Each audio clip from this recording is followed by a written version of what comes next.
They called it the Middle Passage. Millions of African men, women and children stolen from their homes, shackled in ships, tossed across oceans into centuries of bondage. But the ships didn't just carry human cargo, they carried the seeds of an economic empire built on African backs and African blood. From the 15th century to the 19th, European empires transformed Africa into a hunting ground. Kingdoms were shattered, families destroyed, human beings branded as property, sold in markets from Charleston to Kingston, Liverpool to Lisbon. Historians estimate between 12 and 20 million Africans were trafficked across the Atlantic. Entire economies were built off their sweat: sugar, cotton, tobacco.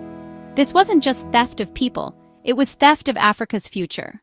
And when slavery ended, another scourge began. Colonizers carved Africa into territories like meat on a butcher's block. Europeans ruled by gun and decree. They plundered minerals, timber, rubber, gold, leaving behind poverty, conflict, and lines on a map that still bleed. After slavery, we expected freedom. Instead, they chained us to their economies. And when they finally left, they left debts, underdevelopment, and puppet regimes. How do we call that freedom? The scars of slavery and colonialism haven't healed. They show in African economies weighed down by debt, in communities across the Americas and Europe still fighting systemic racism, in artifacts locked in foreign museums, pieces of culture torn away. Now African nations and descendants of the enslaved worldwide are uniting. Their demand is clear: reparations. We're not asking for pity. We're demanding justice. The wealth of Europe and America was built on our ancestors' backs. It's time to settle the debt.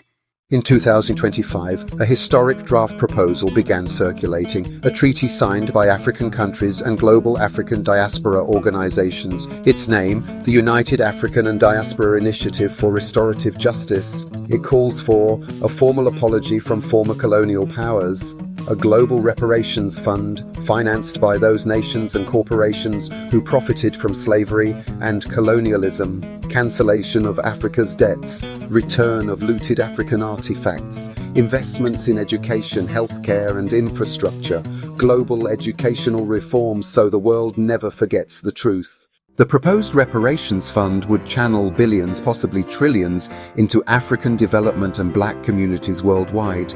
It's about more than money. It's about rebuilding futures stolen centuries ago. Imagine African nations debt-free. Imagine diaspora communities with equal schools, healthcare, and opportunities. Reparations could finally level the playing field. Across Europe's grand museums lie stolen African treasures, the Benin bronzes, sacred masks, royal regalia. The treaty demands they be returned unconditionally. These are not art pieces, they are history, identity, spirit. They belong home. Not everyone agrees. Former colonial powers fear the cost. Some claim reparations are too complicated or say the past is past. Where would it end? We can't be held responsible for the sins of our ancestors. But corporations that profited from slavery are still thriving today. Families that owned plantations are still wealthy. Reparations aren't about guilt. They're about justice. For many, reparations are about dignity, about restoring what was violently taken, about ending a world order where Africa supplies wealth and others reap the benefits. Reparations will not erase our suffering, but they can build roads, schools, hospitals. They can give our people a fair start.